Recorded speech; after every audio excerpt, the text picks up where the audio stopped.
and welcome live to the Royal Albert Hall. Tonight we're in the company of a musical legend. The French composer and conductor Pierre Boulez returns to the BBC Symphony Orchestra to conduct a programme of music by Janáček. All of the music in tonight's programme was written in 1 year, 1926, when Janáček was 72 years old.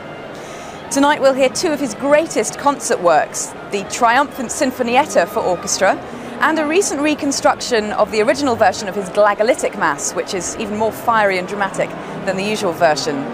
And we'll also be hearing another Janáček novelty, the chamber work Capriccio for wind ensemble and a pianist using only his left hand. Well, first up in the programme tonight is Janáček's Sinfonietta. The piece started off as a commission from a patriotic Czech gymnastics organisation to write a fanfare for one of their rallies. Within a month, the month of March in 1926, Janáček compiled the whole Sinfonietta starting with that fanfare, and it had its very first performance alongside the Glagolitic Mass, which we'll be hearing in the second half of the concert tonight. The BBC Symphony Orchestra already on stage and preparing themselves for tonight's concert.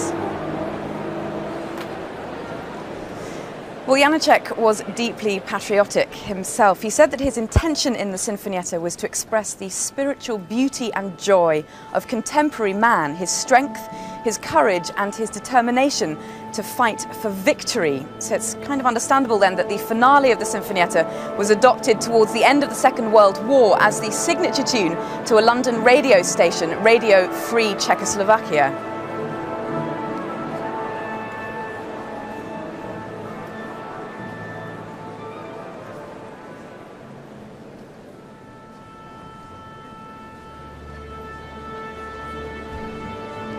Janáček's Sinfonietta is a great orchestral showpiece. Almost every instrument feels like a soloist at some point. There are 5 movements, the first of which a fanfare for that gymnastics commission. And all of the rest of them he gave images which related to his home adopted city, Brno.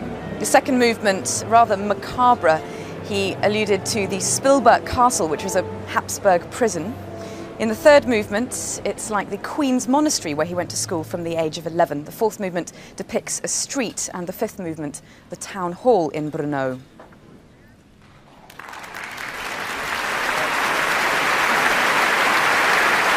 Applause there for Stephen Bryant, the leader of the BBC Symphony Orchestra tonight.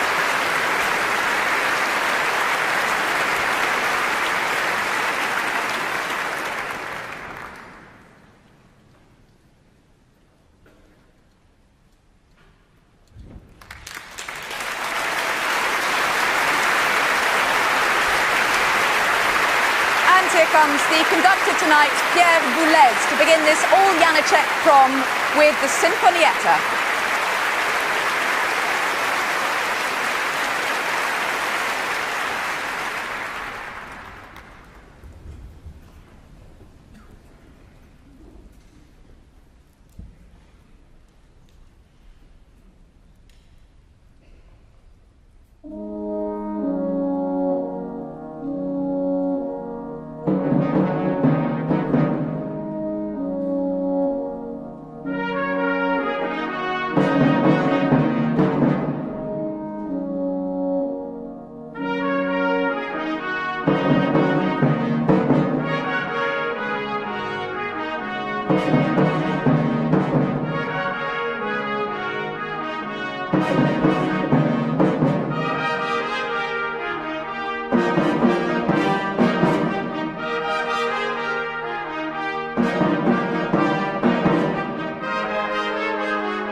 triumphant moments at the end there for the very much extended brass section of the BBC Symphony Orchestra, conducted by Pierre Boulez in the Sinfonietta by Janáček. Written in 1926, like all of the pieces by Janáček we're hearing in tonight's BBC Proms concert.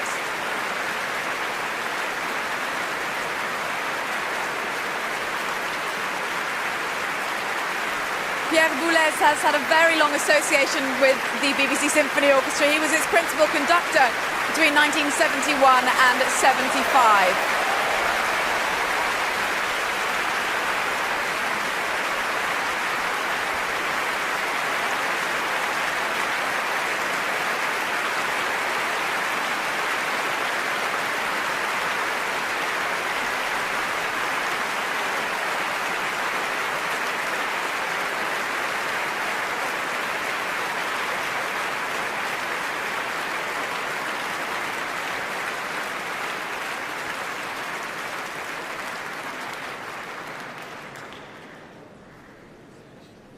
Well, we've got a few minutes now while they reset the stage for the next piece with far fewer orchestral forces, the Capriccio.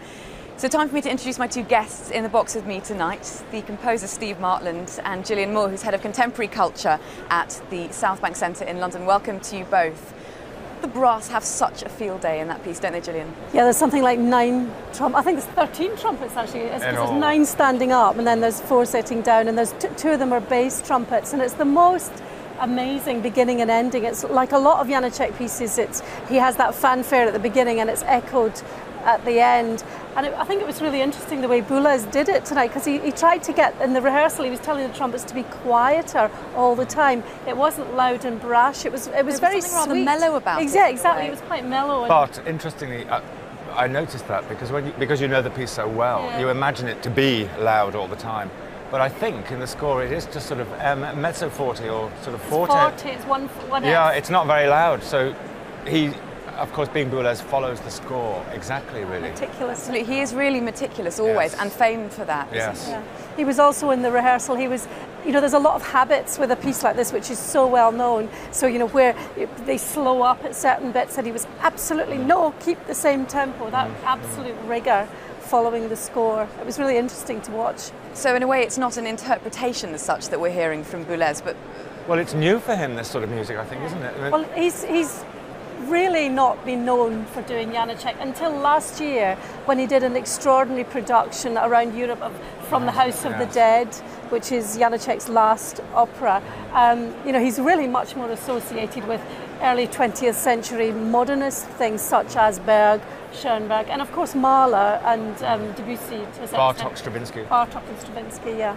In a sense, I was going to mention Bartók actually because of the sense in which this is almost a concerto for orchestra. Sort of. I never thought of it that way, actually. It's obviously very different from Bartók's music. I mean, the similarities between Janáček and Bartók are that they were both interested in folk music. Bartók, of course, to a much greater degree, and spent a lot more time doing it.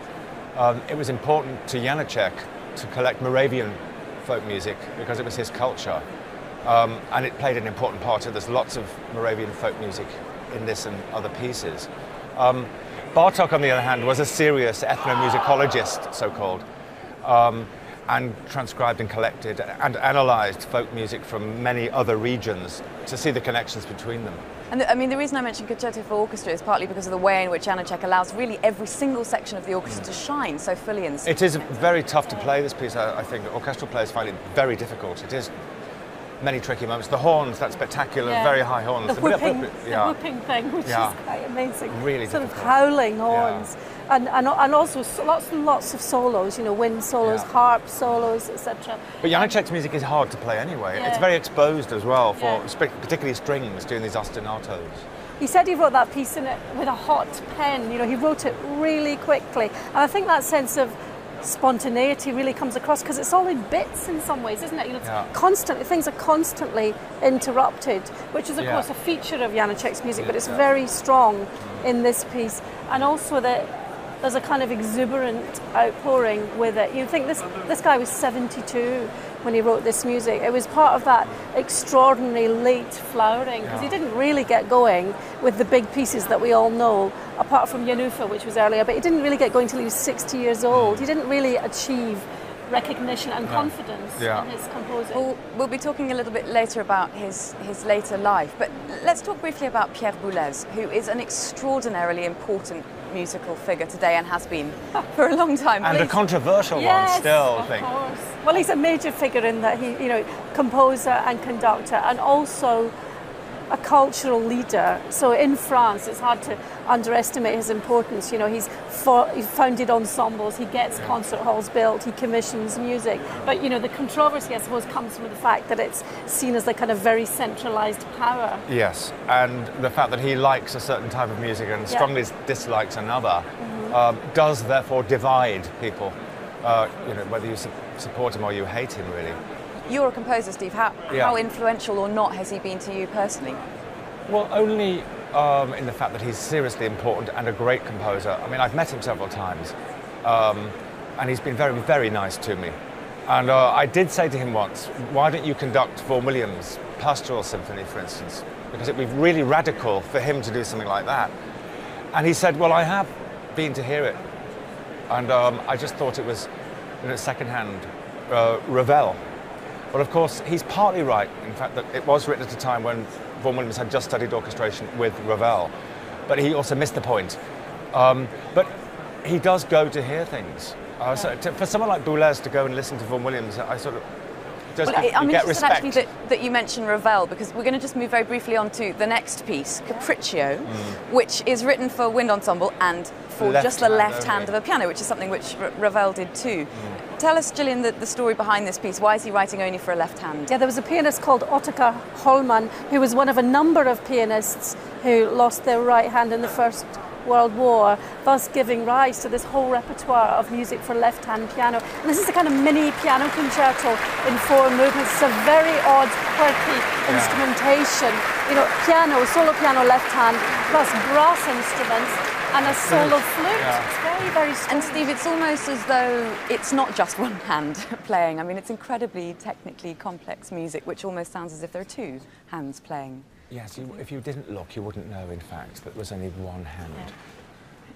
That's one of the issues about left-hand piano music, I suppose. Again, it's that, the music of this piece is very much that interrupted style. Things are constantly being interrupted, and the music goes in seconds from being really big and grandiose and joyful to being very intimate and conversational. Well, speaking of interrupted, we're being interrupted too. Here comes tonight's soloist, Jean-Efflam Bavouzet and Pierre Boulez for a performance of Janáček's Capriccio.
pianist Jean-Efflam Bavouzet using just his left hand with members of the BBC Symphony Orchestra conducted by Pierre Boulez in a rarely heard work by tonight's featured composer Janáček, Capriccio.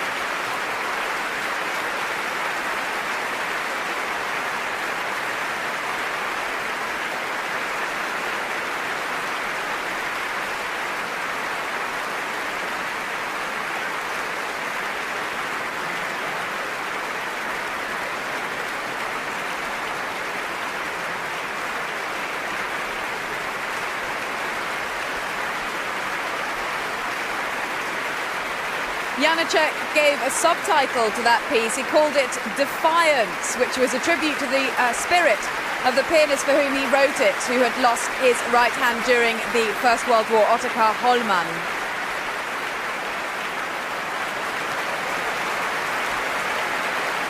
Charming little touch there from tonight's soloist Jean-Efflam Bavouzet, handing the flowers to the female member of the BBC Symphony Orchestra on stage there.